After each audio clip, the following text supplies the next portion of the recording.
Hi hello everyone. இந்த வீடியோவில் நம்ம பார்க்க போகிறது அரேயில் இருக்கக்கூடிய ஒவ்வொரு எலமெண்ட்டுக்கும் எத்தனை கேரக்டர்ஸ் இருக்குது அப்படிங்கிற கவுண்ட்டை தான் நம்ம பார்க்க போகிறோம். ஓகே, ஸோ ஃபர்ஸ்ட் என்ன பண்ணோம் அப்படின்னா அரேயில் இருக்கக்கூடிய ஒவ்வொரு எலமெண்ட்டையும் நம்ம தனித்தனியாக பிரித்து எடுத்துக்கலாம். அதுக்கு வந்து நான் ஃபார் ஈச் லூப் வந்து ரொம்ப சிம்பிளாக இருக்கும், அதனால் ஃபார் ஈச் லூப் போடுறேன். ஸோ ஃபார் ஈச் போட்டுட்டு இங்கே பார்த்தீங்கன்னா நேம்ஸ் அப்படிங்கிற அரே அதை எடுத்து இதில் போட்டுட்டோம். ஓகே, இப்போ இந்த ஃபார் ஈச் லூப் என்ன பண்ணோம் அப்படின்னா அதில் இருக்கக்கூடிய ஒவ்வொரு எலமெண்ட்டையும் தனித்தனியாக நமக்கு பிரித்து கொடுக்கும். அதுக்கு நம்ம ஆஸ் அப்படின்னு கொடுத்துட்டு இப்போ நான் என்ன பண்ணுறேன் அப்படின்னா நேம் அப்படின்னு எடுத்துக்கிறேன். நேம்ஸில் இருந்து இப்போ நேம் ஒவ்வொரு நேமாக பிரித்து தனித்தனியாக கொடுக்க போகுது. ஓகே, ஸோ இப்போ என்ன பண்ணோம் அப்படின்னா நமக்கு ஒவ்வொரு நேமாக இங்கே கொடுக்குது இல்லையா, கொடுக்கும்போது அதை வந்து நம்ம அதில் இருக்கக்கூடிய கேரக்டரை நம்ம கவுண்ட் பண்ணி பிரிண்ட் பண்ண போகிறோம். எக்கோ போட்டுட்டு ஓகே, ஸோ அதுக்கு முன்னாடி என்ன பண்ணலாம் அப்படின்னா இதுதான் நமக்கு வரக்கூடிய இந்த ஒவ்வொரு எலமெண்ட். ஓகேங்களா, ஸோ இந்த எலமெண்ட்டை என்ன பண்ணுறேன் அப்படின்னா strlen அப்படின்னா ஸ்ட்ரிங்கோட லென்த்து. ஓகேங்களா, இந்த ஃபங்க்ஷனை யூஸ் பண்ணி அந்த நேம் அதில் நீங்கள் போட்டிங்க அப்படின்னா ஓகே, இதில் வரக்கூடிய ஒவ்வொரு நேமுக்கும் எத்தனை கேரக்டர் இருக்குது அப்படின்னு சொல்லி இது கவுண்ட் பண்ணி கொடுத்தோம். இது வந்து இன்க்ளூடிங் ஸ்பேஸையும் சேர்த்து தான் இது கவுண்ட் பண்ணி கொடுக்கும். ஓகேங்களா, ஸோ இதுக்கு முன்னாடி நான் எக்கோ போட்டுறேன். ஓகே, ஸோ இப்போ என்ன பண்ணலாம் அப்படின்னா ஒரு பிரேக் டேக் யூஸ் பண்ணிக்கலாம், அப்போ தான் வந்து அடுத்தடுத்து எலமெண்ட்டுக்கு வரும். ஸோ இப்போ ரன் பண்ணி பார்ப்போம்.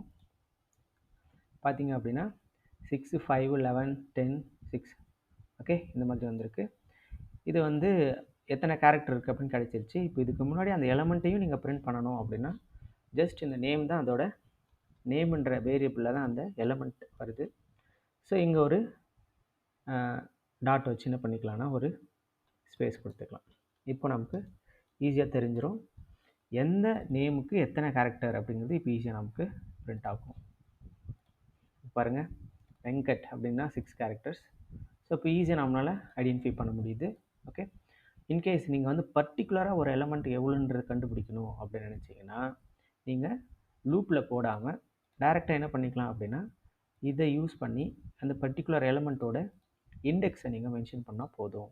ஓகேங்களா, ஸோ நான் என்ன பண்ணுறேன் அப்படின்னா இதை கமெண்ட் பண்ணிவிட்டு பர்டிகுலராக எப்படி கொண்டு வரதுன்னு பார்க்க போகிறோம். ஸோ எக்கோ போட்டிருப்போம் strlen. ஓகே, ஏன்னா ஸ்ட்ரிங்கோட லென்த்தை தான் கண்டுபிடிக்க போகிறோம் எத்தனை கேரக்டர் இருக்குதுன்னு சொல்லிட்டு. இதில் பார்த்தீங்க அப்படின்னா அந்த நேம்ஸில் இது 0 1 2 3 4th பொசிஷன். ஓகேங்களா, ஸோ இப்போ நம்ம எடுக்க போகிறது செகண்ட். இந்த இதுக்கு எத்தனை கேரக்டர் வருதுன்னு கண்டுபிடிக்கணும். இது பார்த்தீங்கன்னா இது அரே வந்து 0 1, ஸோ 0லேருந்து ஸ்டார்ட் ஆகும். இது வந்து செகண்ட் பொசிஷன். அதனால் $நேம்ஸ் அப்படிங்கிற அரேயில் செகண்ட் பொசிஷனில் இருக்கக்கூடியதுக்கு தான் எனக்கு லென்த் வேணும் அப்படின்னா இந்த மாதிரி கொடுத்தீங்க அப்படின்னா அதோட லென்த்து காட்டும். ஸோ அந்த எலமெண்ட்டே நீங்கள் பிரிண்ட் பண்ணணும் அப்படின்னா அந்த எலமெண்ட்டை இப்படி எடுத்து முன்னாடி போட்டுக்கோங்க. ஓகே, இங்கே வந்து ஒரு சின்ன கன்ஃபியூஸ் ஆயிரும் உங்களுக்கு, அதுக்காக நான் சொல்கிறேன். எப்படின்னா இது வந்து லென்த்தை கண்டுபிடிச்சி பிரிண்ட் பண்ணது, இது அந்த நேமை டைரெக்டாக பிரிண்ட் பண்ணது, அவ்வளோதான் விஷயம். ஏன்னா ஸ்ட்ரிங் லென்த்துங்கிற ஃபங்க்ஷன் என்ன பண்ணுதுன்னா அதில் எத்தனை கேரக்டர்னு கண்டுபிடிச்சிருக்கு. ஸோ இப்போ நாம் இங்கே பார்த்தோம் அப்படின்னா பாருங்கள் இதுக்கு 11 கேரக்டர் இருக்குது அப்படின்னு சொல்லி நம்ம ஈஸியாக கண்டுபிடிச்சிக்கலாம். ஓகேங்களா, ஸோ கண்டிப்பாக இந்த இது வந்து உங்களுக்கு யூஸ்ஃபுல்லாக இருந்திருக்கும் அப்படின்னு நான் நினைக்கிறேன். ஸோ அப்படி யூஸ்ஃபுல்லாக இருந்துச்சு அப்படின்னா இது யாருக்கு யூஸ்ஃபுல்லாக இருக்குன்னு நினைக்கிறீங்களோ அவங்களுக்கு ஷேர் பண்ணுங்கள். ஓகே, ஸோ இந்த மாதிரி வீடியோஸ் வேணும் அப்படின்னா மறக்காமல் சப்ஸ்கிரைப் பண்ணி வச்சுக்கோங்க. ஸோ தேங்க்யூ ஃபார் வாட்சிங் this video and have a great time. Thank you.